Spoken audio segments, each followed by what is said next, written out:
शांति। ओम शांति। ओम शांति।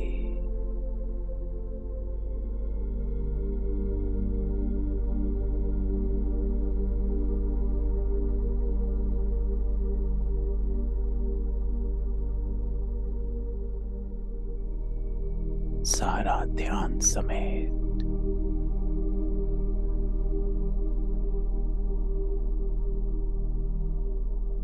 अपने निज स्वरूप में अपने आप को देख।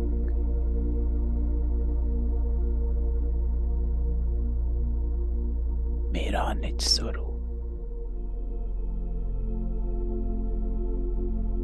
अति पवित्र स्वरूप,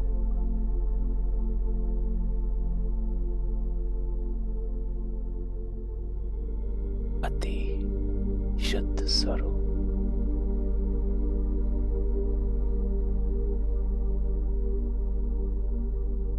अति स्वच्छ,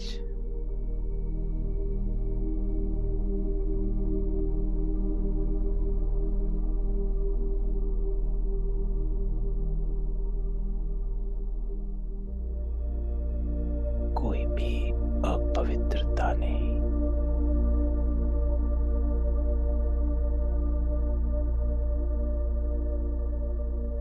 मेरा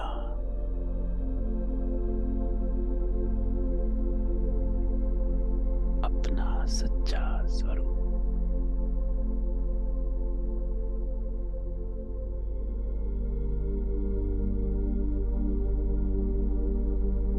इस एक संकल्प में मन को एकाग्र कर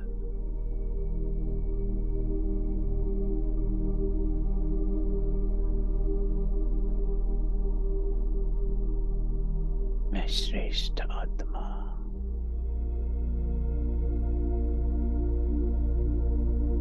साधारण आत्माओं के बीच विशेष मैं आत्मा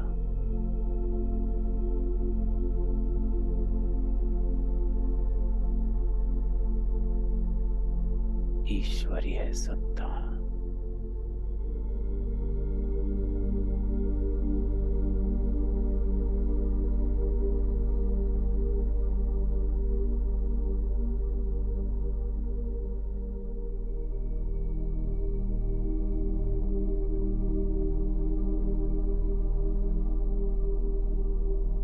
हर संकल्प से न्यारा हो जा।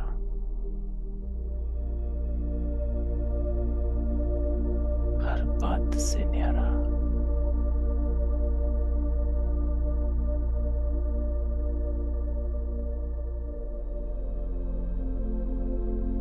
आत्मा और परमात्मा का मिलन, ये संगम बस इस संगम को याद कर।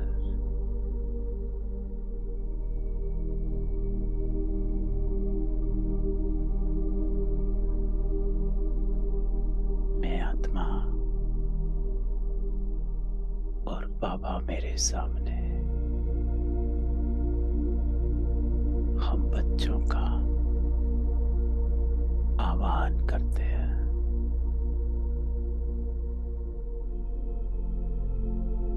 हमारी सद्गति करते हैं।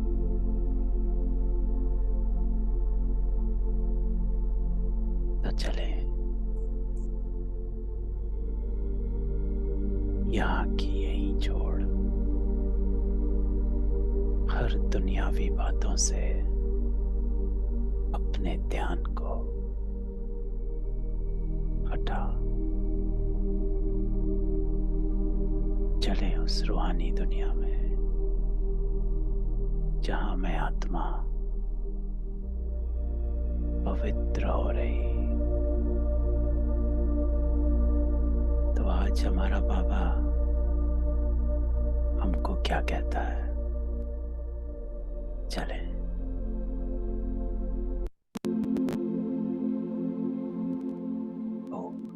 शांति।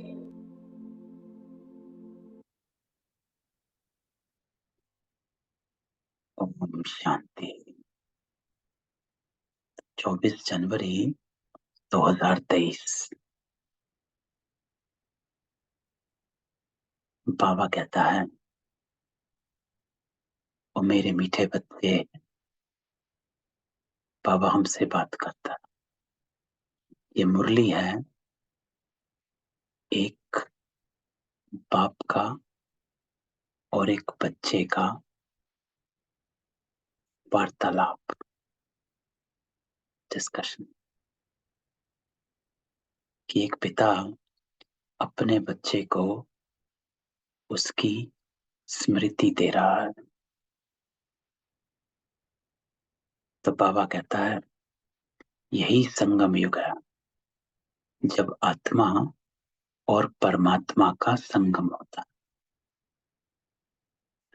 सतगुरु एक ही बार आकर बच्चों को सत्य ज्ञान दे, सत्य बोलना सिखाते हैं। तो आज बाबा पहली लाइन में समय की पहचान देता है।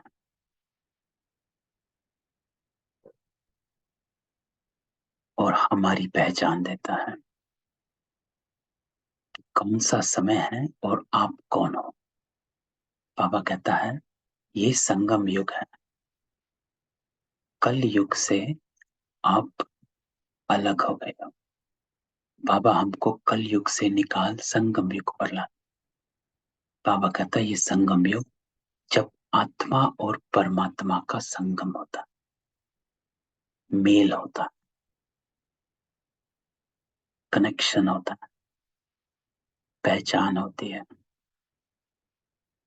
तो मैं आत्मा उस परमात्मा को मिलती हूँ, उसका एहसास करती हूँ, अनुभव करती हूँ। और हमको अनुभव बाबा अपनी श्रीमत से करवाता है। बाबा कहता है, जब तू श्रीमत पर चलता है तो हल्का हो जाता है, तेरा कर्म श्रेष्ठ हो जाता है, ईश्वरीय अर्थ हो जाता है। और उसका अनुभव तुझे परमात्म संग का अनुभव करा। तो स्थूल में मेल मिलता नहीं। बाबा हमेशा कहता है कि स्थूल कुछ नहीं, ये यात्रा रूहानी, ये संगम रूहानी, ये मेल रूहानी। तो बाबा कहता है, सतगुरु एक ही बार आकर बच्चों को सत्य ज्ञान दे। तो यहाँ बाबा बच्चों की स्मृति को लाता है कि किनको ज्ञान देता है, जो बाबा के बच्चे बन जाते, सत्य बोलना सिखाते, है ना। तो एक लाइन जो बाबा कहता है, मैं आता ही हूं तुझे सत्य कर्म करना सिखलाने। तो हर कर्म में जब हम अटेंशन दें तो यही सीखना है कि बाबा हमें सत्य कर्म करना सिखाता है, तो मैं कितना सत्य कर्म कर रहा, सत्य का ज्ञान देता। बाबा कहता है, आत्मा सत्य है, ये शरीर असत है। क्यों? क्योंकि बाबा हमेशा कहता है, सत्य वो है जो सत्य है और अविनाशी है। क्योंकि ये शरीर विनाशी है तो ये सत्य नहीं हो सकता, आज है कल नहीं। सत्य जो है वो सदा एक रस एक जैसा। तो क्यों आत्मा सत्य है? क्योंकि आत्मा सदा एक रस एक जैसी रहती। आत्मा, आप 84 जन्म पहले भी आत्मा थे, 84वें जन्म में भी आत्मा, परम धाम में भी आत्मा हो, अनादि स्वरूप में भी आत्मा हो, आदि में भी आत्मा, अविनाशी हो। तो ये सत्य है। आज बाबा प्रश्न पूछता है, किन बच्चों की अवस्था बहुत फर्स्ट क्लास रहती है? बाबा उत्तर देता है, जिनकी बुद्धि में रहता है ये सब कुछ बाबा का है। समर्पण,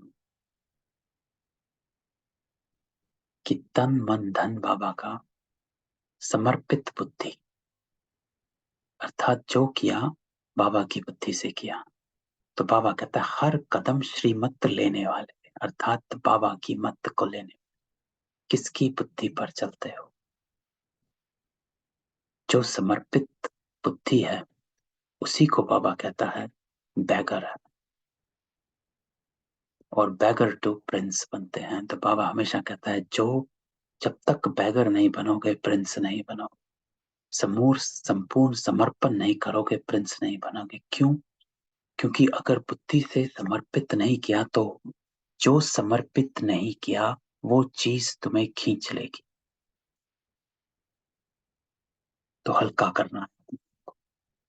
जो अगला सेंटेंस बाबा बोलता है, पूरा त्याग करने वाले बच्चों की अवस्था फर्स्ट क्लास रहती। क्यों रहती है? क्योंकि कहीं और बुद्धि खींचती नहीं।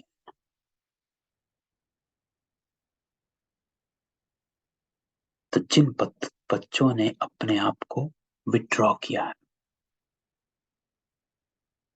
सबसे इंपॉर्टेंट लेसन है इस राजयोग का, अपने को बुद्धि से विड्रॉ करना। जब बाबा कहता है देह सहित देह के संबंध भूल, तो संबंधों को नहीं भूलना होता, वो तो वही है। उन्हीं के साथ रहते हो, माता पिता के साथ रहते हो, पति के साथ, बच्चों के साथ, तो संबंध तो वही है। भूलना किसको है? बाबा कहता है अपनी फीलिंग्स को विड्रॉ करो। अपने अपमान अभिमान वाला जो चक्र चलता है बुद्धि में, उससे विड्रॉ करो। व्यर्थ जो चलता है उससे विड्रॉ करो। तभी कल जो बाबा ने कहा कि ग्रस्त वह परिवार में रहते हुए पवित्र रहना, अर्थात अपनी पुरानी आदतों से, संस्कारों से विड्रॉ करना, संबंधों से नहीं। वो तो वही है, वही रहेंगे। तो यात्रा लंबी है, इसलिए ऊंचे बाबा की ऊंची मत लेते रहना। तो बाबा हमेशा कहता है आज की यात्रा नहीं, एक दिन की नहीं है, 10 दिन की नहीं। जो बाबा हमेशा कहता है कि बच्चे थक मत जाना, जो बाबा गीत चलाता रात के राही थक मत जाना, थक मत जाना। ये यात्रा लंबी है, बाप की ऊंचे बाप की ऊंची मत लेते रहना। तो बाबा कदम कदम पर बताता रहता कि क्या करना। तो इम्पोर्टेंट बात बाबा कहता है अपनी फीलिंग्स से अपने को विड्रॉ करना सीखो। किसी को देखते हुए फील क्या हो गया, नहीं, आप तो मर जीवा जन्म हो, कहाँ अटके। जो बाबा संडे को कहता है योग का प्रयोग करना, प्रकृति जीत बनना, संस्कार परिवर्तन करना, विकार जीत बनना। दूसरा प्रश्न आज बाबा कहता है मूर्ति सुनते समय अपार सुख किन बच्चों को भासता? बाबा उत्तर देता है जो समझते हम शिव बाबा की मुरली सुन रहे। तो ये मत किसकी है? मुरली मत है, श्रीमत है कि एक ईश्वर जो हम रूहों को जानता है, जो आत्माओं को जानता है, वो आत्मा की नॉलेज देता है, शरीर की नॉलेज नहीं देता। बाबा कभी नहीं कहता कि शरीर में रहकर ये शरीर अर्थ कुछ करना है। बाबा तो जानता ही नहीं कि शरीर में रहकर क्या करना। सीधा कहता है आत्मा को क्या करना, आत्मिक बुद्धि से चलना। बाबा कहता है ये मुरली शिव बाबा ने ब्रह्मा तन से सुनाई। मोस्ट बिलवेड बाबा हमें सदा सुखी मनुष्य से देवता बनाने के लिए सुना रहे। मुरली सुनते ये स्मृति रहे तो सुख पासेगा कि हम सुन क्यों रहे। तो बाबा कहता है क्यों बैठे हो यहाँ सवेरे सवेरे 5 बजे, क्यों बैठे हो? बाकी आत्माएं तो नहीं बैठी, बाकी सब सो रहे, आप जागे। तो क्यों जागे? क्योंकि ये मुरली हमें सदा सुखी मनुष्य से देवता बनाने के लिए, अर्थात बाबा हमको लिबरेट करता है दुखों से, विकारों से। गीत आज बाबा ने बजाया, प्रीतम आन मिलो, ओम शांति। बाबा कहता है ये दुखिया जिया तो दुख धाम में ही होता है ना। कल भी बाबा ने कहा था कि दुख अशांति इस संसार में सभी मनुष्य पवित्रता को ढूंढ रहे हैं। बाबा कहते हैं ये दुखिया जिया तो दुख धाम में ही होता, सुखी जीवात्माएं सुख धाम में होती। क्यों होती? क्योंकि वो पवित्र रहती हैं। क्यों सतयुग में सुख है? क्योंकि पवित्रता है। तो जब हम दुखी परेशान हो जाते हैं तो तुरंत अपने आप को अटेंशन दे कि कौन सी अपवित्रता मुझे अपनी ओर खींच रही है। बाबा कहता है सभी भक्तों का प्रीतम एक है जिसको ही याद किया जाता, उनको प्रीतम कहा जाता। याद करते हैं जब दुख होता है, ये कौन बैठ समझाते। सच्चा सच्चा प्रीतम, सच्चा बाप, सच्चा टीचर, सच्चा सतगुरु, सभी का प्रीतम वो एक है। सच्चा क्यों कहते बाबा को? जो बाबा ने बताया कि वो सत्य ज्ञान सिखलाता, सच सुनाता, सत्य कर्म सिखलाता, हमें हमारे सत्य से मिलवाता है। ये आत्मा जो असत्य की ओर निकल गई थी, उसको बाबा खींचकर सत्य की ओर लेकर जाता है। तो बाबा कहता है सत्य को जान। कि जितना गहराई में हम सत्य में निकल जाते हैं कि मैं हूं कौन, उसको साइलेंस कर देते हैं। जो हमने साइलेंस की पट्टी में सीखा कि पहले अंदर जाना है, फिर ऊपर जाना। जितना हम अपने आप को अंदर से मैं कौन हूं इस सत्य में स्थित होते हैं, उतनी गहराई में हम ऊपर निकल जाते हैं। तो बाबा कहता है परंतु प्रीतम आता कब है ये कोई नहीं जानता। प्रीतम खुद आकर अपने भक्तों को, अपने बच्चों को बताते कि मैं आता ही हूं सिर्फ संगम पर एक बार। पहले बाबा ने परिचय दिया कि बाबा कौन है। अब बाबा परिचय देता है कब आता है ना। तो बाबा का परिचय 5 रूप से बाबा हमेशा देता है मुरली में। नाम, रूप, देश, काल, कर्तव्य। तो बाबा ने बताया कौन है सच्चा प्रीतम, एक है। कब आता है? काल। बाबा कहता है संगम युग पर आता है। बाबा कहता मेरा आना और जाना, उसका जो बीच है उसको संगम कहा जाता। और सभी आत्माएं तो बहुत बारी जन्म मरण में आती हैं, मैं एक ही बार आता।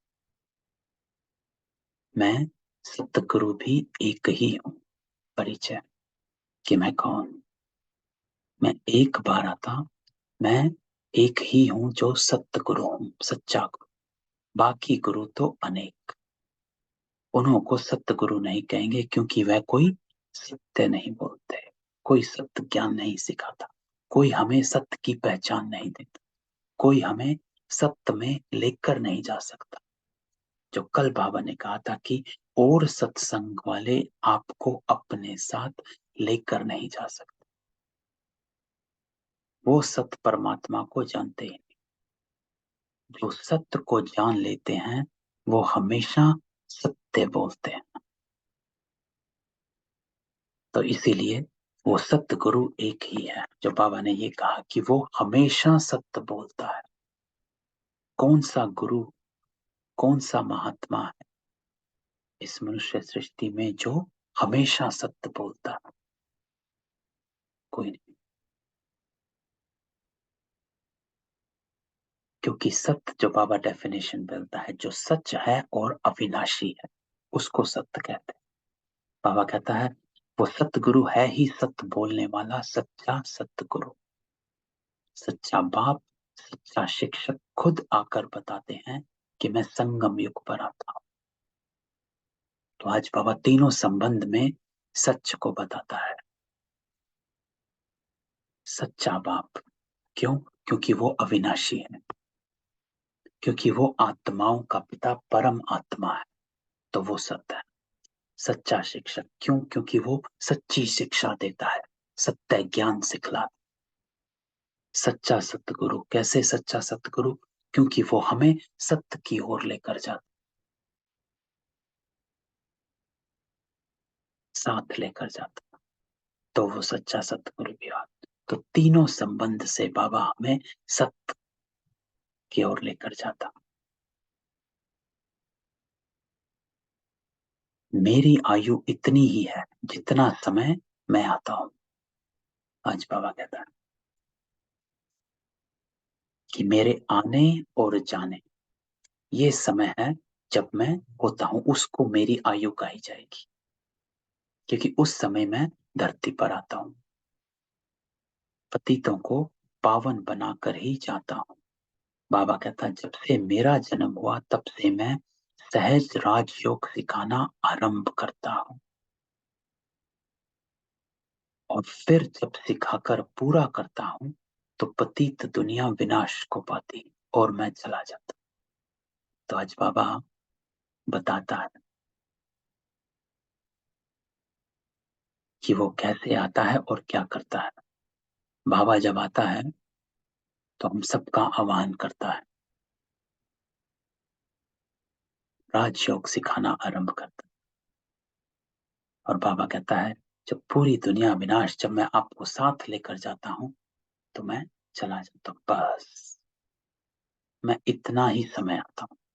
शास्त्रों में तो कोई टाइम है नहीं। शिव बाबा कब जन्म लेते, कितना दिन भारत में रहते, ये बाबा स्वयं ही बैठ बताते हैं कि मैं आता ही हूं संगम पर। तो अपना परिचय बाबा कहता है मैं खुद ही आकर दे सकता, कोई भी शास्त्र में मेरा परिचय है नहीं। बाबा कहता संगम युग की आदि, संगम युग का अंत, गोया मेरे आने की आदि, अंत जाने की अंत है। तो आज बाबा एक नए भाव से संगम युग को बताता है कि संगम युग क्या है, मेरे आने से शुरू होता है और मेरे जाने पर खत्म। बाकी मत्थे में बैठ मैं राजयोग सिखाता हूं। संगम के मध्य में आना, आता है बाबा, राजयोग सिखाता है, मत्थे में सिखलाता है और अंत में बाबा लेकर जाता है। तो बाबा कहता है मत्थे में बैठ मैं राजयोग सिखाता और अंत में मैं लेकर जाता। बाबा खुद ही बैठ बताते कि मैं इनकी ही वानप्रस्थ अवस्था में आता हूं, पराये देश और पराये तन में। तो मेहमान हूं। तो बाबा बताता है कि मैं अवतरित होता हूं, मैं जन्म नहीं लेता। ईश्वर सर्वोपरि है, अर्थात जन्म मरण के से परे है, सर्वमान्य है, सर्वज्ञ है, कि जिसको सारंग। तो बाबा कहता है मैं इस रावण की दुनिया में मेहमान ठहरा। इस संगम युग की महिमा बड़ी भारी जबरदस्त। तो आज बाबा संगम युग की महिमा सुनाता। बाबा कहते हैं बाप आते ही हैं रावण राज्य का विनाश कर, राम राज्य की स्थापना कर। तो क्यों आता? इसीलिए बाबा साथ में हमको बाबा ये सब क्यों सुनाता है रोज। साकार मुरली में सबसे इंपॉर्टेंट बात है कि बाबा हमको स्मृति लब्ध करता है, हमें उस स्मृति में स्थिर रहने को रोज बताता है कि कौन हो आप, क्योंकि ये ज्ञान का सार जो बाबा कहता है स्मृति और विस्मृति है। मैं आपको आपकी स्मृति देता हूं, अवेयरनेस, अवेयरनेस और एक्सेप्टेंस। पहले अवेयरनेस फिर एक्सेप्ट, कि मैं राम राज्य की स्थापना करने आता हूं, अर्थात मैं आपके द्वारा राम राज्य की स्थापना करता हूं, इसलिए मैं आपको राजयोग सिखाता हूं।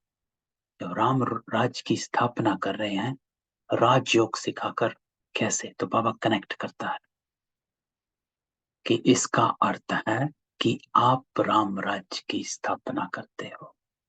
बाबा कहता है शास्त्रों में दंत कथाएं बहुत लिखती, रावण को जलाते आते। सारी सृष्टि इस समय जैसे लंका है, सिर्फ सिलोन को लंका नहीं कहा जाता। ये सारी सृष्टि रावण के रहने का स्थान है, वहां शोक वाटिका है, सभी दुखी हैं। तो बाबा जो कहानियां हैं उनको बाबा बताता है। बाबा कहता सारी सृष्टि एक लंका, सिर्फ सिलोन नहीं, अर्थात श्रीलंका को लंका नहीं कहा जाता। श्रीलंका का पुराना नाम सिलोन था। तो बाबा सिलोन को याद करता है कि सिर्फ सिलोन को लंका नहीं कहा जाता। सारी सृष्टि रावण के रहने का स्थान अर्थात शोक वाटिका है। और रामायण में अशोक वाटिका को बताया गया।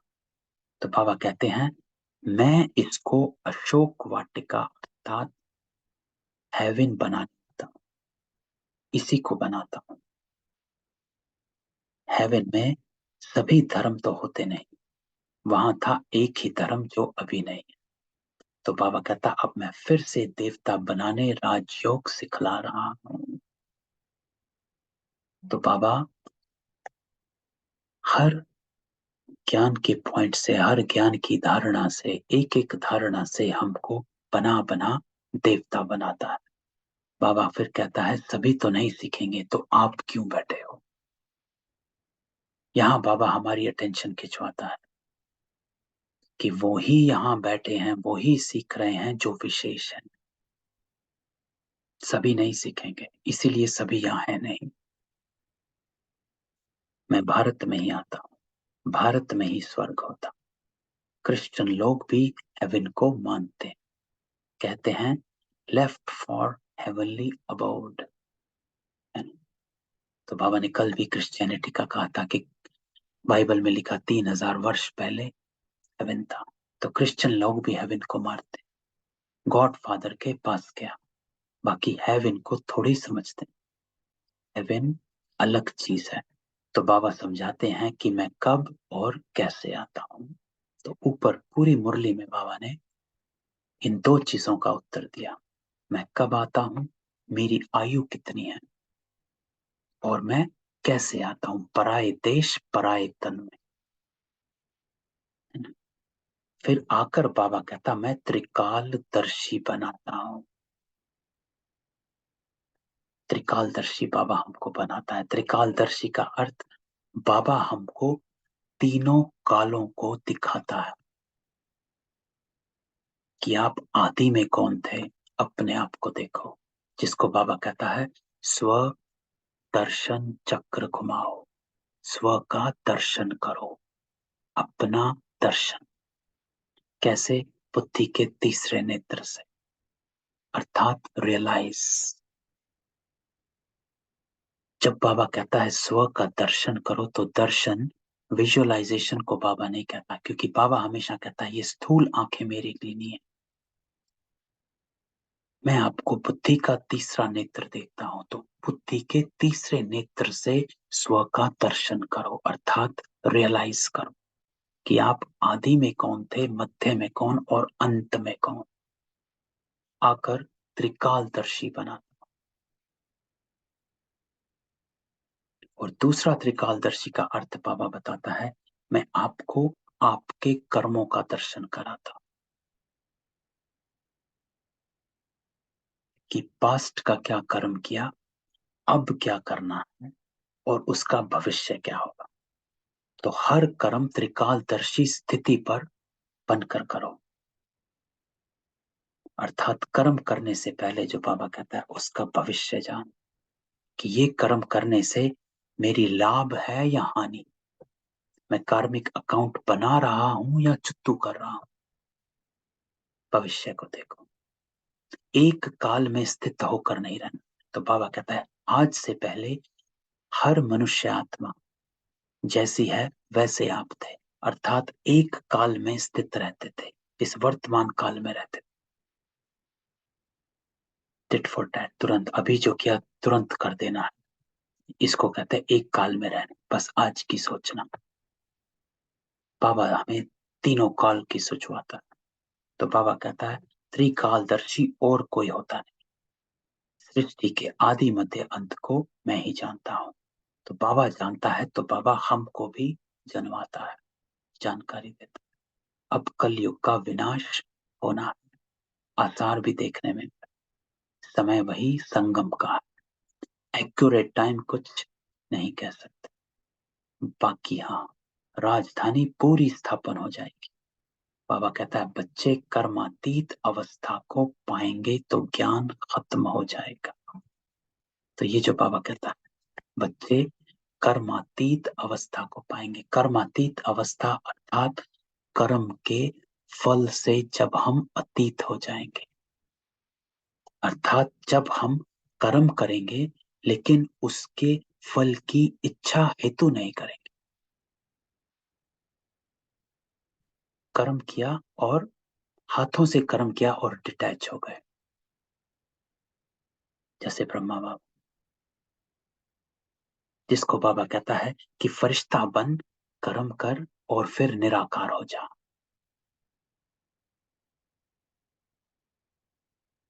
और कर्म के फल से अतीत हम तभी होते हैं जब हम डिटैच होकर कर्म करते हैं, कि जो भी रिस्पॉन्सिबिलिटी है, जो बाबा ने कल कहा था तोड़ निभाना, काम किया लेकिन उसके फल में उलझे नहीं, ठीक हुआ नहीं हुआ, ये हुआ वो हुआ, उसका अगला परिणाम क्या है। कर्म कॉन्शियस जब हम जाते हैं उसका अर्थ होता है कि उस काम में इतना लीन हो गए कि सब भूल गए, उसके फल के लिए हम कर्म कॉन्शियस हो जाते हैं कि I have to come first, मुझे ये सही करना है वो सही करना, उसको कहते हैं कर्म कॉन्शियस स्थिति। बाबा कहता है कर्मातीत अवस्था को पाना, रिस्पॉन्सिबिलिटी करो लेकिन कर्म के फल में उलझो नहीं। बाबा कहता लड़ाई आरंभ हो जाएगी, मैं भी अपना पावन बनाने का पार्ट पूरा करके जाऊंगा। तो बाबा तो आया ही है पावन बनाने। बाबा कहता है जिसको बनना है बन लो, देवी देवता धर्म स्थापन करना ये मेरा ही पार्ट है। जो बाबा कहता है मैं आप सबको चुन चुन कर आपकी सैपलिंग लगा, क्यों हमारी ही सैपलिंग लग रही। देखो स्थूल में भी उसी पौधे की सैपलिंग लगाई जाती है जो लायक होता है सैपलिंग लगाने के। तो बाबा हम बच्चों की सैपलिंग लगाते हैं, अर्थात हमको ही चुनता है। भारतवासी ये कुछ भी नहीं जानते, इसलिए हम गुप्त हैं। बाबा कहता है अब शिवरात्रि मनाते हैं तो जरूर शिव बाबा ने कोई कार्य किया होगा, उन्होंने फिर कृष्ण का नाम डाल दिया। ये तो कॉमन भूल देखने में आती। शिव पुराण आदि किसी शास्त्र में ये नहीं कि शिव बाबा आकर राजयोग सिखाते। वास्तव में बाबा कहता हर एक धर्म का एक एक शास्त्र है ना, पहले भी बाबा ने कई बार बताया, हर धर्म का एक एक शास्त्र, बाइबल है, कुरान है, ग्रंथ है, सब धर्म का एक एक शास्त्र। देवता धर्म का भी एक शास्त्र होना चाहिए, इसलिए कल भी बाबा ने कहा था, इसीलिए गीता लिखी गई। परंतु उसका रचयिता कौन, इसमें ही मूंझ गए। दूसरा पैरा, तो बाबा कहता है, बाबा समझाते हैं मुझे जरूर ब्रह्मा द्वारा ब्राह्मण धर्म रचना पड़े। क्यों रचना पड़े, क्योंकि बाबा कहता है ये यज्ञ है, और यज्ञ सिर्फ बाय ब्राह्मणों के हो नहीं सकता, ब्राह्मण चाहिए। यज्ञ बिना किसी चीज को स्वाहा किए हो नहीं सकता। तो बाबा कहता वो ब्राह्मण चाहिए जो अपने आप को इसमें स्वाहा करते हैं, अर्थात मर जीवा बनते हैं, अपने देह की स्मृतियों को स्वाहा करते हैं। तो मैंने पहले भी कहा था, जब हम योग में बैठते हैं, इस यज्ञ की स्मृति को जरूर बेशक 1 मिनट के लिए इमर्ज करो कि मेरे अंदर ये रुद्र ज्ञान यज्ञ चल रहा है, जिसमें मैं अपने पुराने आदतें संस्कारों को भस्म कर रहा हूं, आहुति दे रहा हूं। बाबा कहता ब्रह्मा मुख वंशावली ब्रह्मा कुमार कुमारियां ठहरे, बहुतों के नाम बदली हो, उनसे बहुत भागंती हो गए, है ना। तो याद यज्ञ का बाबा शुरू का बताता है कि सबके नाम रखे जाते, संदेशी को भेजा जाता था, वो सूक्ष्म बतन जाती थी बाबा के पास, बाबा से नाम लेकर आती थी, सबको उनके नाम देते थे। तो बाबा कहता उनसे बहुत भागंती हो, साथ में रिप्लेस भी होते, बाकी देखा गया नाम से कोई फायदा नहीं, वे तो भूल भी जाते। तो नाम का बाबा ने बंद किया, वास्तव में तुमको योग लगाना है बाप से। तो बाबा कहता है बाकी सब छोड़ो, मूल बात योग लगाना है बाप से, ये इंपॉर्टेंट है। बाबा ने क्यों ये बात यहाँ कही, क्योंकि बाबा कहता है नाम भी चेंज किए, ये भी क्या वो भी क्या, भाग गए। क्यों? क्योंकि बाबा से योग लगाना नहीं सीखा, स्थूल में रहे कि मैं सेंटर पर रहता हूँ, यज्ञ में हूँ, नाम चेंज हो गया है, बाबा के साथ हूँ, लेकिन भाग गए। क्यों? सब कुछ किया लेकिन योग नहीं सीखा,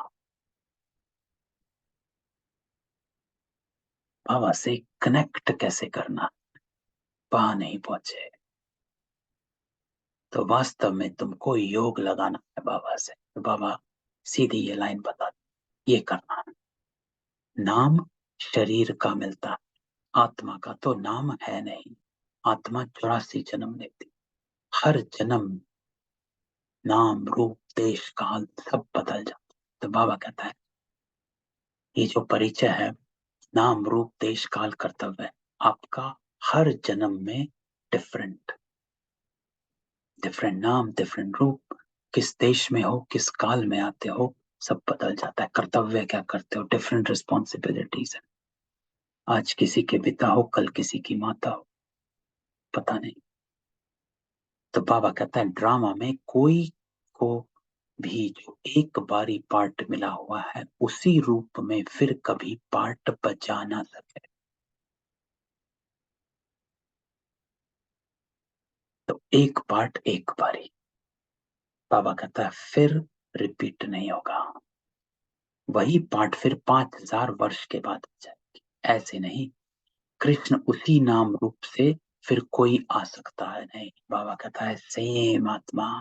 थोड़े दिन पहले भी मुरली में बाबा ने 84 जन्म, 84 नाम, 84 चेहरे, इसकी चर्चा करी।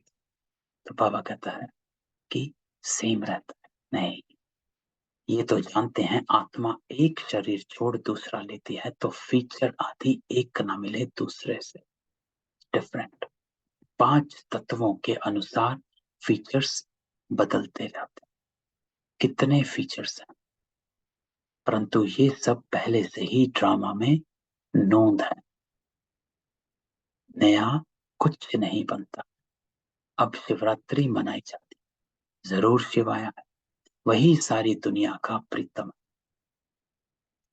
तो बाबा फिर से ऊपर की मुरली से कनेक्ट करता, इसको बाबा सागर की लहरें कहते हैं कि बाबा एक लहर चलाता है, उसकी तुरंत दूसरी लहर लेकर आया। बाबा ने जो ऊपर शुरू किया था कि मैं सच्चा प्रीतम हूं, लक्ष्मी नारायण व राधे कृष्ण व ब्रह्मा विष्णु आदि कोई प्रीतम नहीं, गॉड फादर ही प्रीतम है। क्यों? क्यों सिर्फ बाबा प्रीतम है?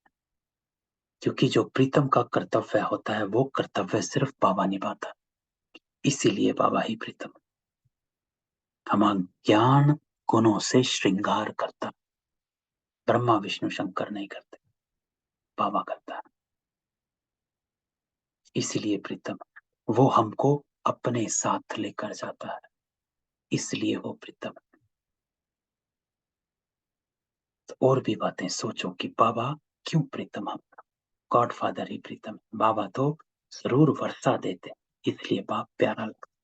बाबा कहते मुझे याद करो क्योंकि मेरे से तुमको वर्षा पाना, वर्षा। तो बाबा को जब हम याद करते हैं सारे दिन में, जब भी बाबा को याद करें उस वर्षे को जरूर याद करना। और बाबा का वर्षा शांति का वर्षा है। कैसे जब बाबा डायमंड हॉल में आता है तो 20-30 हजार आत्माएं एकदम शांत। बाबा के आने से पहले शोर, बाबा के जाने के बाद डबल शोर, एकदम हलचल, बाहर निकलते ऐसे भागते फिर रहे। लेकिन तब एकदम बैठे, सेम आत्मा। क्यों? क्योंकि वो बाबा जो है वो शांत स्वरूप आत्मा है, शांति का सागर है। ये उसका गुण, वो वर्षा हमको लेना कि बाबा मुझे शांति का वर्षा दे, आनंद का वर्षा दे। जब भी अशांत हो जाते हो, एक घड़ी बाबा के साथ बैठ, उसको सिर्फ ये कहो बाबा मुझे शांति का वर्षा दो। बच्चे जानते हैं इस पढ़ाई अनुसार जाकर सूर्यवंशी देवता व चंद्रवंशी क्षत्रिय बनेंगे।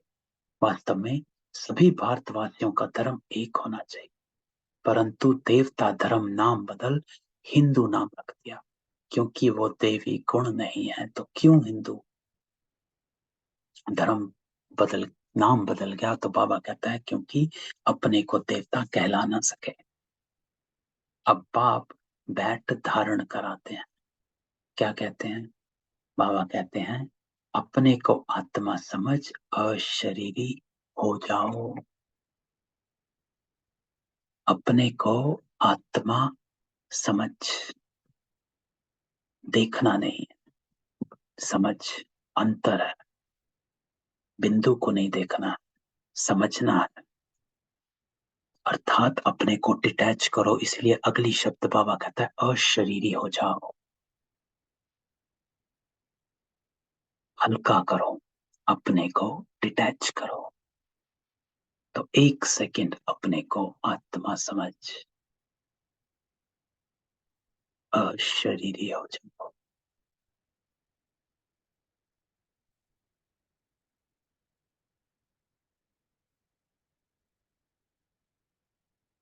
तो बाबा कहता है तुम कोई परमात्मा नहीं हो, परमात्मा तो एक शिव।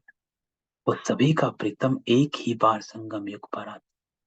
ये संगम युग बाबा कहता बहुत छोटा है, सभी धर्मों का विनाश होगा, ब्राह्मण कुल भी वापस जाएगा, क्योंकि उन्हों को फिर दैवी कुल में ट्रांसफर होना है ना? तो हमने फिर से आना। वास्तव में बाबा कहता है ये पढ़ाई है, सिर्फ भेंट की जाती है, सिर्फ भेंट की जाती है। भेंट अर्थात कॉन्ट्रास्ट किया जाता है,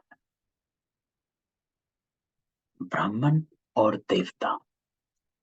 बाबा कहता है वो विषय विकार है जहर, ये ज्ञान है अमृत। ये तो मनुष्य को देवता बनाने की पाठशाला। दूसरी लाइन जो बाबा कहता है आत्मा में जो खाद पड़ी है एकदम मुलम्मा बन गई, उसको बाबा आकर हीरे जैसा बनाता। तो देखो किसी, जब सोने में खाद पड़ी होती है तो उस खाद को निकालने के लिए उसको तपाया जाता है ना? और कोई से भी शेप का ऑर्नामेंट होगा, वो ऑर्नामेंट की शेप मोल्ड की जाती है, तोड़ी जाती है। उसी शेप में खाद नहीं निकाल सकते। इस शब्द में गहराई आ जाती है। कि मैं ऐसा ही रहकर अपने खाद को नहीं निकाल सकता, मुझे अपनी इस शेप को बदलना पड़ेगा। अर्थात मुझे अपने को अशरीरी समझना पड़ेगा, तभी मुझसे खाद निकलेगी, नहीं तो नहीं निकल पाएगी। जैसे जेवर को तोड़ने के बाद ही खाद निकलती है, उसमें से सोना निकाला जाता है, चांदी अलग कर दी जाती है। ऐसे ही जब तक मैं इस शरीर के भान से टूटूंगा नहीं, मुझसे खाद निकलेगी नहीं। तो बाबा आकर हीरे जैसा बनाता है, बताता है कि कैसे अपने को तोड़ना है, अशरीरी बनना। शिवरात्रि कहते हैं रात्रि में शिव आया, परंतु कैसे आया, किसके गर्भ में या किस शरीर में प्रवेश किया? बाबा कहता है गर्भ में तो आते नहीं, उनको शरीर का लोन लेना पड़ता है। वो जरूर आकर के नर्क को स्वर्ग बन, परंतु कब और कैसे आते ये किसको पता नहीं। बाबा कहता है शास्त्र तो बहुत पढ़ते हैं, परंतु मुक्ति, जीवन मुक्ति किसको मिलती नहीं, और ही तमो प्रधान बन गए। तो आप प्रसिद्ध शास्त्र पढ़ते आए, अभी भी पढ़ रहे हैं, लेकिन कोई परिवर्तन, क्योंकि वहां बनते नहीं, सुनते हैं। यहां हम बनते हैं, ये अंतर पड़ जाता जो बाबा ने कल कहा था, एम ऑब्जेक्ट, और सत्संगों में नहीं, यही है। बाबा कहता सो तो सभी को जरूर बनना है, सभी मनुष्यों को स्टेज पर जरूर हाजिर होना है ना। तो बाबा हमेशा कहता है कि जब तक सारी आत्माएं परम धाम से नीचे नहीं आ जाए, सारे मनुष्य स्टेज पर एक साथ नहीं हाजिर हो जाते हैं, तब तक अंत नहीं होता। बाबा आते ही अंत में उनकी ही सब महिमा गाते कि तुम्हारी तत्व मत तुम ही जानो, तुम्हारे में क्या ज्ञान है, कैसे तुम सदगति करते हो, सो तो तुम ही जानो, ये तो बाबा ही जानता है। बाबा हमेशा कहता है ये तो बाप जाने या बाप के बच्चे जाने, गुड़ जाने गुड़ की गोथड़ी जाने, कि कैसे बाबा आता है और क्या करता है, मुरली से होता क्या है। अन्य आत्माओं से कहोगे मुरली सुनते हैं, उनको नहीं पता कि होता क्या है। यह है श्रीमत, तो वो श्रीमत देने आएगा, परंतु कैसे आते, किस शरीर में आते, वो कोई जानते नहीं। बाबा खुद कहते मैं साधारण तन में मुझे आना, मुझे ब्रह्मा नाम भी जरूर रखना, नहीं तो ब्राह्मण कैसे पैदा हो, ब्रह्मा कहाँ से आए, ऊपर से तो नहीं आए, है ना। बाबा ने जो कल भी बताया था, एक ब्रह्मा सूक्ष्म वतन में अव्यक्त ब्रह्मा, ये ब्रह्मा स्थूल वतन में प्रजापिता ब्रह्मा, अंतर है। ये पुरुषार्थी ब्रह्मा है, वो संपूर्ण ब्रह्मा है। तो बाबा कहता है वो अव्यक्त ब्रह्मा तो नीचे आ नहीं सकता, इसीलिए मुझे इस शरीर में प्रवेश कर इसका नाम ब्रह्मा रख, इसको संपूर्ण बनाकर इसको ऊपर लेकर जा। तो वो है सूक्ष्म वतनवासी अव्यक्त संपूर्ण ब्रह्मा। जैसे कल भी हमने डिस्कस किया था, हमारा भी सूक्ष्म वतन में संपूर्ण स्वरूप है, उसको याद कर, ऐसे ही नहीं बैठे हैं। बाबा कहता है यहां तो जरूर व्यक्त में आकर रचना रचनी पड़े, हम अनुभव से बता सकते, इतना समय आते और जाते हैं। बाबा कहते हैं मैं भी ड्रामा में बंधा हुआ, और मेरा पार्ट भी सिर्फ एक बार आने का। भल दुनिया में उपद्रव बहुत होते रहते, उस समय कितना ईश्वर को पुकारते, परंतु मुझे तो अपने समय पर ही आना, और आता भी हूँ वानप्रस्थ अवस्था में। तो बाबा हमेशा कहता है मैं भी ड्रामा में नोंद हूं, मैं भी उसी समय पर आऊंगा। तो कई बार हम भी अपने आप को कहते हैं कि मैं क्यों ज्ञान में लेट आया, क्यों मैं आज आया, अरे मैंने इतना टाइम वेस्ट किया। नहीं, बाबा कहता है फुल स्टॉप। जब मेरा समय भी ड्रामा में तय है, तो आपका कैसे पहले हो सकता है, तो आपका भी ड्रामा में तय है। उस पर ध्यान ना दे, बाबा कहता है कि तू कब आया, उस पर ध्यान दे कि तुझे अब क्या करना है। Last so first. तो बाबा कहता है ये ज्ञान तो बड़ा सहज, परंतु अवस्था जमाने में मेहनत, इसलिए कहेंगे मंजिल बड़ी ऊंची है ना। मेहनत लगती है। कई इतने सालों से ज्ञान में चलते छोड़ देते हैं। इतने एग्जाम्पल मधुबन के भी हैं। मधुबन में इतने समय से रहते हुए छोड़ दे। तो क्या किया उन्होंने 50 साल, 20 साल, 30 साल ज्ञान में रहकर? कुछ नहीं। तो हम अगर आज ज्ञान में आते हैं तो भी हम उनसे आगे हैं। क्यों? क्योंकि हम आगे बढ़ रहे हैं। तो बाबा कहता है बाप नॉलेजफुल है तो जरूर उसने बच्चों को नॉलेज दी। तब तो उनका गायन है, तुम्हारी कतमत तुम ही जानो।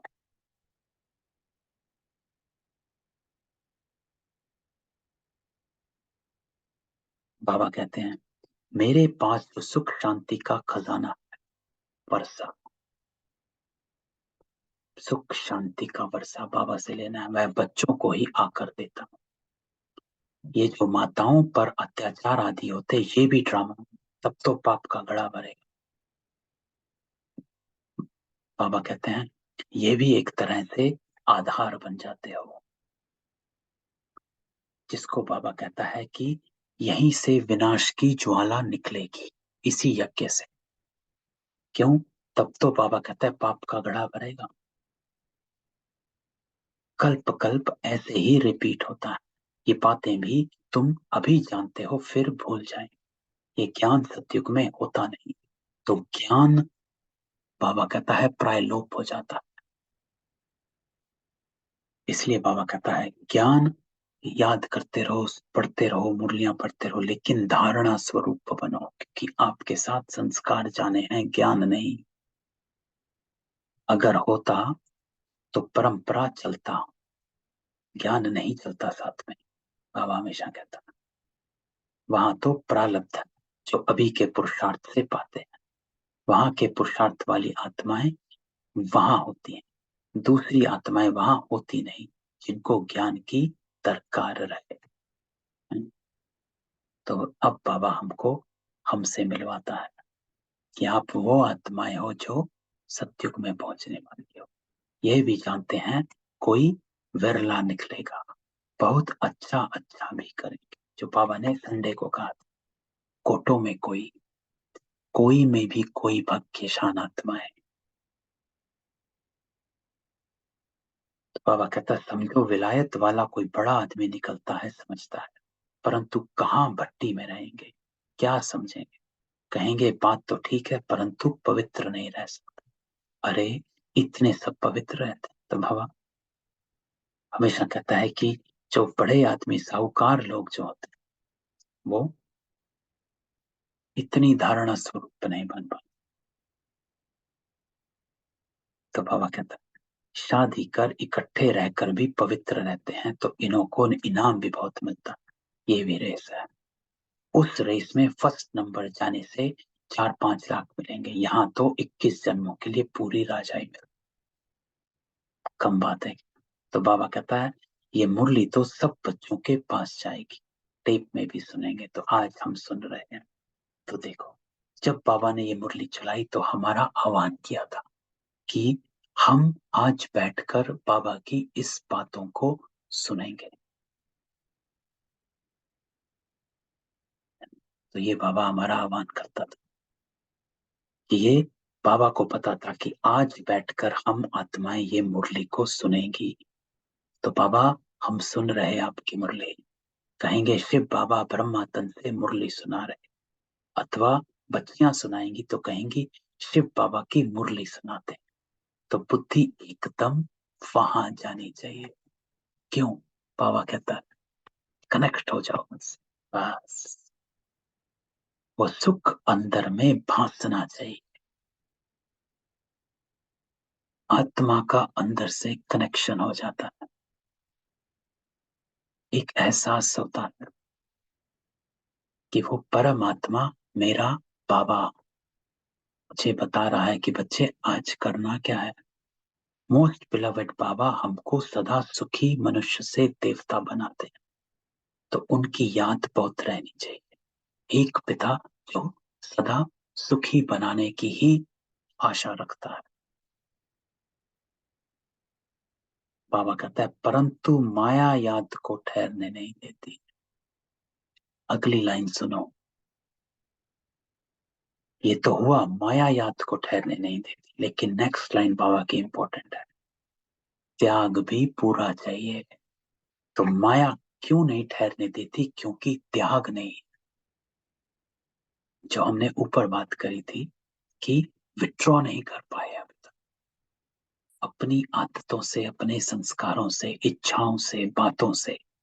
अरे डिटैच करो, अपने को तुरंत हल्का करो। क्यों अटके हुए हैं? अपने आप से बात करो, अरे मैं क्यों अटका हूं? क्यों मैं टाइम वेस्ट कर रहा हूं? बाबा कहता है अपना संकल्प और समय व्यर्थ ना कर, सफल कर। तो त्याग भी पूरा चाहिए। तो अभी हमने पूरा त्याग नहीं किया है, कहीं ना कहीं बुद्धि कहीं पर अटकी हुई है, कोई ना कोई फीलिंग जो है इमर्ज रहती है। तो बाबा कहता है सब कुछ बाबा का है, ये अवस्था फर्स्ट क्लास रहनी चाहिए। बहुत बच्चे जो श्रीमत लेते रहते हैं, श्रीमत में जरूर कल्याण ही होगा। मत भी ऊंची, यात्रा भी लंबी है, फिर तुम इस मृत्यु लोक में नहीं आएंगे। सतयुग है ही अमर लोक। तो बाबा कहता है उस दिन बाबा ने बहुत अच्छी रीति समझाया कि वहां तुम मरते नहीं हो, खुशी से पुराना चोला बदल नया लेते हो, है ना। तो हमने भी डिस्कस किया था एक दो तीन पिछले हफ्ते की मुरली में कि सतयुग में जो बाबा कहता है खुशी से शरीर छोड़ते हैं। क्यों? क्योंकि जब सतयुग में शरीर छोड़ते हैं तो वियोग नहीं होता कि अरे मेरा घर वालों को छोड़ रहा हूँ, प्रॉपर्टी छोड़ रहा हूँ, ये छोड़ रहा हूँ। वहां पर संकल्प जो होता है वो ये होता है कि मैं नए घर में जा रहा हूँ, नए परिवार में जा रहा हूँ, नए शरीर में जा रहा हूँ, नया बच्चा बन रहा हूँ। तो सोचो, जो आत्मा मर रही, अगर वो मरते समय इस संकल्प को रखते कि अरे मैं तो नए घर में जा रहा हूँ, अरे मैं तो नए परिवार में जा रहा हूँ, अरे मैं तो बच्चा बन रहा हूँ, तो खुशी होगी। अगर वो वियोग में रहेगा तो दुख होगा। तो बाबा कहता है वो खुशी से पुराना चोला बदल नया ले लेते। क्यों? क्योंकि वो अगला जन्म का सोचते हैं कि अब मैं नया जन्म ले रहा हूं। सर्प का मिसाल तुम्हारे लिए, भ्रमरी का भी तुम्हारे ऊपर मिसाल, कछुए का भी तुम्हारे मिसाल, है ना। भ्रमरी ज्ञान की भू भू करते रहो, अपने को ज्ञान याद करते रहो, दिलाते रहो। कछुए का जो ऊपर कहीं विड्रॉ, कछुआ क्या करता है? संकीर्ण करने की शक्ति, तुरंत अपनी सभी इंद्रियों को समेट लेता और शेल में चला जाता। तो यही बाबा कहता है हमको अपने सब पुरानी आदतें, संस्कार, विचारों को समेट और अपनी अशरीरी अवस्था में चला, जिसको बाबा कहता है साइलेंस में चला जा, अंतर्मुखी हो जा। तब कछुए की मिसाल हमें सारी बातें ये दाद दिला। जो पहली शक्ति बाबा की है संकीर्ण शक्ति, हमने पहले भी बताया एक संकीर्ण शक्ति, तीन शक्तियां हैं जो बाकी पांच शक्तियों का आधार है। और वो तीन शक्तियां हैं संकीर्ण शक्ति, परखने की शक्ति और निर्णय शक्ति। ये तीन शक्तियां पहले आती हैं, उसके बाद बाकी पांच समाना, समेटना, सामना करना, सहन करना, सहयोग करना, ये सब बाद में है। पहले ये तीन, उन तीन में भी सबसे पहले संकीर्ण। तो ये हमारी एक हमने क्लास करी थी काफी पहले, एक साल दो साल हो गए, जिसमें 8 शक्तियों का वर्णन किया था। उसमें हम इस पर डिटेल में हमने चर्चा करी थी कि कैसे संकीर्ण शक्ति जो है सब शक्तियों का आधार हो जाती। तो कछुए का मिसाल बाबा कहता है सन्यासियों ने तो कॉपी की है। भ्रमरी का मिसाल अच्छा, विष्टा के कीड़े को ज्ञान की भूं भूं कर परिस्तानी परिजादा बनाते हो, है ना। तो जितनी हम ज्ञान की भूं भूं अपने अंदर रखेंगे, उतने हम व्यर्थ विचारों से, जो बाबा कहता है विष्टा का कीड़ा, उसको उड़ाते रहेंगे। तो अभी क्या करना है, बाबा कहता है पुरुषार्थ अच्छी तरह करना, ऊंच पद अथवा अच्छा नंबर लेना, तो मेहनत भी करनी। तो बाबा ने जो 3 बातें कही उसको करना, भ्रमरी का मिसाल और कछुए का मिसाल, इन दोनों को यूज करना, ज्ञान की भूं भूं लगी रहे। और दूसरा, पहली बात जो बाबा ने कही कि जो मरते नहीं, और कछुए का मिसाल, बल धंधा आदि भी करो, वो टाइम छूट है, फिर भी टाइम बहुत मिलता है। अपना योग का चार्ट देखना चाहिए, क्योंकि माया बहुत विघन लगती है। तो बाबा कहता है योग में पक्का हो। ऊपर भी बाबा ने कहा नाम नाम से कुछ नहीं रखा, योग कितना रहता है। बाबा बच्चों को बार बार समझाते हैं, मीठे बच्चे भूले चुके भी ऐसे मोस्ट बिलवेड बाप व साजन को फरकती कोई न देवे, इतना महामूर्ख कोई न बने, परंतु माया बना देती है। अब आगे चलकर तुम देखेंगे, जो कुर्बान जाते थे, बहुत अच्छी सर्विस करते थे, उन्हों का भी माया क्या क्या हाल कर देते, क्योंकि श्रीमत छोड़ देते। इसलिए बाबा कहते हैं ऐसे बड़े ते बड़ा महामूर्ख नहीं बनना। तो भाव बाबा का, श्रीमत ना छोड़, बाबा को याद करना। तो मीठे मीठे सिकिलते बच्चों प्रति माता पिता बाप दादा का याद प्यार गुड मॉर्निंग। रूहानी बाप की रूहानी बच्चों को नमस्ते। हम रूहानी बच्चों के रूहानी बाप दादा को याद प्यार नमस्ते, गुड मॉर्निंग। तो धारणा आज बाबा क्या कहता है, बाप द्वारा जो सुख शांति का खजाना मिला है वो सबको देना है। ये वर्षा ले लो, शांति का वर्षा, सुख का वर्षा, आनंद का वर्षा, पवित्रता का वर्षा। ज्ञान से अपनी अवस्था जमाने की मेहनत करनी है, वो करते रहो, अपने को ज्ञान में ही सिमरन रखो। दूसरा बाबा कहता है दैवी गुण धारण करने के लिए देह भान को भूल, अपने को आत्मा समझ अशरीरी बन, एक प्रीतम को याद करना है। एक लाइन में बाबा ने सारा ज्ञान समेट दिया। देवी गुण धारण करने के लिए क्या करना है, देह भान को भूल, अपने को आत्मा समझ अशरीरी बन। देवान को कैसे भूलना है, अपने को आत्मा समझकर। फिर क्या करना है, विड्रॉ करना है, अशरीरी समझ, अशरीरी बन। अपनी फीलिंग से, आदतों से, संस्कारों से, पुरानी बातों से विड्रॉ, डिटैच, अशरीरी बन जा। कि जब शरीर मेरा नहीं तो इसकी ना आदत मेरी, ना इसकी बातें मेरी। और क्या करना है, फिर याद किसको करना है, एक प्रीतम को याद करना। बस इससे बाबा कहता देवी गुण धारण हुए की हुए। वरदान, तो आज बाबा कहता है विशेषता के बीज द्वारा संतुष्टता रूपी फल प्राप्त करने वाली विशेष आत्मा भव। तो आज बाबा वरदान देता है विशेष आत्मा बन जाओ।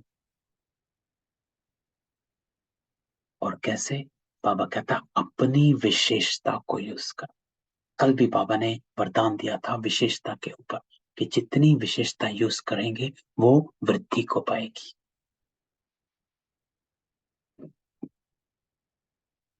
तो बाबा यहाँ कहता है कि विशेषता को यूज कर संतुष्टता रूपी फल प्राप्त। जितनी अपनी विशेषता को, विशेषता अर्थात विशेष आत्मा, विशेषता अपनी कोई क्वालिटी को नहीं कह रहा है बाबा कि आपकी कोई एक क्वालिटी है उसको यूज कर, नहीं, विशेष बात को, जो आप में विशेष है, उसके बीज द्वारा, जो मेरे में विशेष है, अर्थात आप विशेष आत्माएं हो, उस बीज को फलीभूत करना। तो बाबा कहता है इस विशेष युग में, विशेष युग है, विशेषता के बीच का सबसे श्रेष्ठ फल है संतुष्टता। संतुष्ट रहना और सर्व को संतुष्ट करना, यही विशेष आत्मा की निशानी है। इसलिए विशेषताओं के बीज अथवा वरदान को सर्व शक्तियों के जल से सींचो तो बीज फलदायक हो जाएगा। नहीं तो विस्तार हुआ वृक्ष भी समय प्रति समय आए हुए तूफान में हिलते हिलते टूट जाता। अर्थात आगे बढ़ने का उमंग, उत्साह, खुशी व रूहानी नशा नहीं। तो विधि पूर्वक शक्तिशाली बीज को फलदायक बनाओ। तो कैसे बनाओ? बाबा ने कहा फलदायक बीज, अपनी विशेषता को सर्व शक्तियों के जल से सींचो।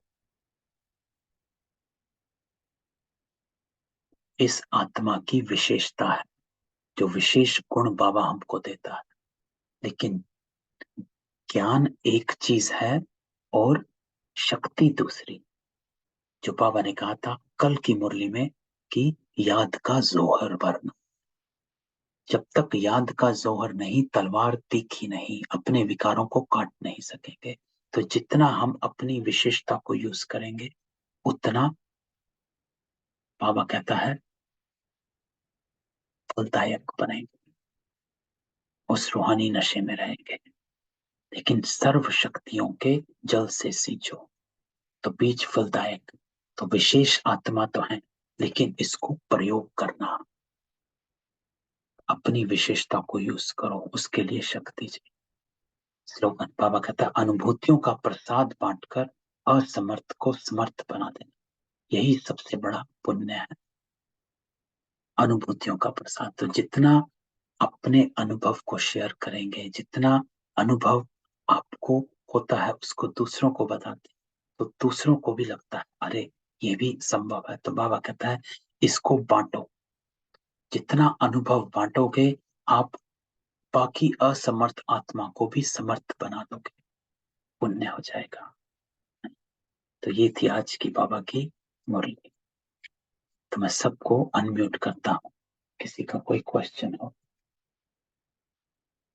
तो हम डिस्कस कर सकते हैं। ठीक है, तो ओम शांति।